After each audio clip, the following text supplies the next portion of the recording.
Breaking చూస్తున్నాం. Party ఫిరాయింపుల వ్యవహారాలపై సుప్రీంకోర్టులో విచారణ జరిగింది. స్పీకర్ విచారణ తీసుకున్న చర్యలపై స్టేటస్ రిపోర్టును సుప్రీంకోర్టు ముందు ఉంచారు స్పీకర్ తరపు సీనియర్ న్యాయవాది అభిషేక్ సింఘ్వి. ఇప్పటి వరకు 7 ఎమ్మెల్యేలకు సంబంధించి స్పీకర్ గడ్డం ప్రసాద్ కుమార్ విచారణ జరిపి తీర్పు చెప్పారని తెలిపారు సింఘ్వి. మిగిలిన శాసనసభ్యులపై దాఖలైన ఫిర్యాదులపై స్పీకర్కు 4 వారాల గడువు ఇచ్చింది సుప్రీంకోర్టు. ఆలోపు అన్ని ఫిర్యాదులపై విచారణ ముగించి నిర్ణయం వెలువరించాలని ఆదేశించింది సుప్రీంకోర్టు. 2 వారాల తర్వాత మరోసారి విచారణ జరుపుతామని తెలిపింది. పార్టీ ఫిరాయింపుల వ్యవహారాలపై సుప్రీంకోర్టులో విచారణ జరిగింది. స్పీకర్ విచారణ తీసుకున్న చర్యలపై స్టేటస్ రిపోర్టును సుప్రీంకోర్టు ముందుంచారు స్పీకర్ తరపు సీనియర్ న్యాయవాది అభిషేక్ సింఘ్వి. ఇప్పటి వరకు 7 ఎమ్మెల్యేలకు సంబంధించి స్పీకర్ గడ్డం ప్రసాద్ కుమార్ విచారణ జరిపి తీర్పు చెప్పారని తెలిపారు సింఘ్వి.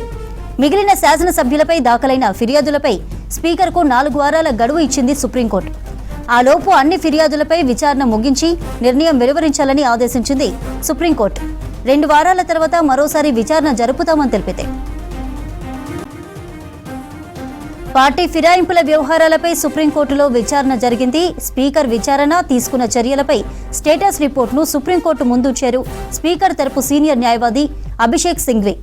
ఇప్పటి వరకు 7 ఎమ్మెల్యేలకు సంబంధించి స్పీకర్ గడ్డం ప్రసాద్ కుమార్ విచారణ జరిపి తీర్పు చెప్పారని తెలిపారు సింఘ్వి. మిగిలిన శాసనసభ్యులపై దాఖలైన ఫిర్యాదులపై స్పీకర్కు 4 వారాల గడువు ఇచ్చింది సుప్రీంకోర్టు. ఆలోపు అన్ని ఫిర్యాదులపై విచారణ ముగిసి నిర్ణయం వెలువరించాలని ఆదేశించింది సుప్రీంకోర్టు. 2 వారాల తర్వాత మరోసారి విచారణ జరుపుతామని తెలిపింది. రైట్ మదర్, మరిన్ని అప్డేట్స్ ఇస్తారు. మదర్, ఫిరాయింపులపై సుప్రీం కీలక వ్యాఖ్యలు చేసినట్టు తెలుస్తోంది. మరేంటి మీ వద్దున్న అప్డేట్స్? చంద్రిక, పార్టీ ఫిరాయింపు ఎమ్మెల్యేలకు సంబంధించి సుప్రీంకోర్టు 4 వారాలకు వాయిదా సమయం ఇచ్చింది స్పీకర్ కు.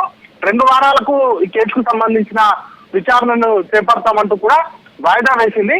అయితే ఈ సందర్భంలోనే ఇప్పటి వరకు స్పీకర్ తీసుకున్నటువంటి నిర్ణయాలు కావచ్చు, ఇప్పటివరకు జరిగినటువంటి అన్ని పరిణామాలపైన కూడా స్పీకర్ తరపు న్యాయవాది ముఖ్యంగా స్టేటస్ రిపోర్ట్ అనేది కూడా సుప్రీంకోర్టు ముందు ఉంచారు.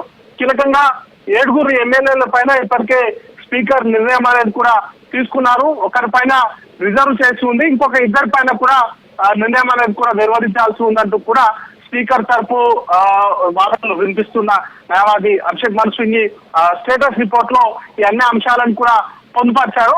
అయితే బీఆర్ఎస్ సంబంధించిన కేటీఆర్ అలాగే వివేకానంద పాడి కౌశిక్ రెడ్డి తరపు న్యాయవాది వాదనలు వినిపిస్తూ సుప్రీంకోర్టుకు గతంలో స్పీకర్ కార్యాలయం ఇచ్చినటువంటి హామీ మేరకు ఇచ్చిన కోర్టు ఆదేశాలను అమలు చేయడంలో స్పీకర్ విఫలమయ్యారు.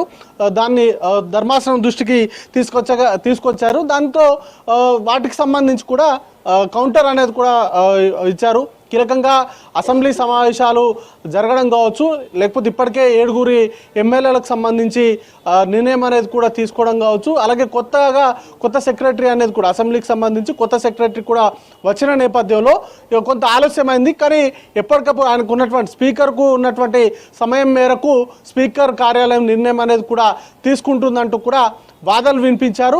ఇక మొత్తంగా అయితే స్పీకర్కి మరొక 4 వారాల్లోపు సమయం అనేది ఇచ్చారు. 4 వారాల్లోగా పూర్తి స్థాయిలో ఈ మిగిలిన ఎమ్మెల్యేలకు సంబంధించినటువంటి అంశాలపైన కూడా విచారణ చేపట్టి దానిపైన తీర్పు అనేది కూడా వెలువరించాల్సిందిగా ఆదేశాలు ఇచ్చింది సుప్రీంకోర్టు. దాంతోపాటు 2 వారాల తర్వాత మరొకసారి ఈ కేసుకు సంబంధించిన విచారణ చేపడతాము, అప్పటిలోపు ఉన్నటువంటి అంశాలపైన మరొకసారి విచారణ చేపడతామంటూ కూడా ధర్మాసనం స్పష్టం చేసింది. మొత్తంగా పార్టీ ఫిరాయింపుకు సంబంధించినటువంటి ఎమ్మెల్యేలకు సంబంధించి స్పీకర్ కార్యాలయం స్పీడ్గా యాక్ట్ చేయట్లేదంటూ కూడా ఈ బీఆర్ఎస్కి సంబంధించినటువంటి 3 ఎమ్మెల్యేలు సుప్రీంకోర్టును ఆశ్రయించారు. సుప్రీంకోర్టు ఆదేశాల మేరకు ఇప్పటికే స్పీకర్ 7 ఎమ్మెల్యేల పైన వారి నిర్ణయాన్ని అనేది కూడా వెలువరించారు. మిగిలిన 3కి సంబంధించి దాంట్లో ఒక ఎమ్మెల్యేకి సంబంధించి తీర్పు అనేది కూడా రిజర్వ్ చేశారు. మరొక 2 ఎమ్మెల్యేలకు సంబంధించి ప్రస్తుతానికి పెండింగ్లో ఉంది. ఇక సుప్రీం ఆదేశాలతోటి 4 వారాల్లోపు మిగిలిన 3 ఎమ్మెల్యేలకు సంబంధించినటువంటి అంశాలపైన స్పీకర్ నిర్ణయం అనేది కూడా తీసుకోవాల్సి ఉంటుంది. చంద్రిక.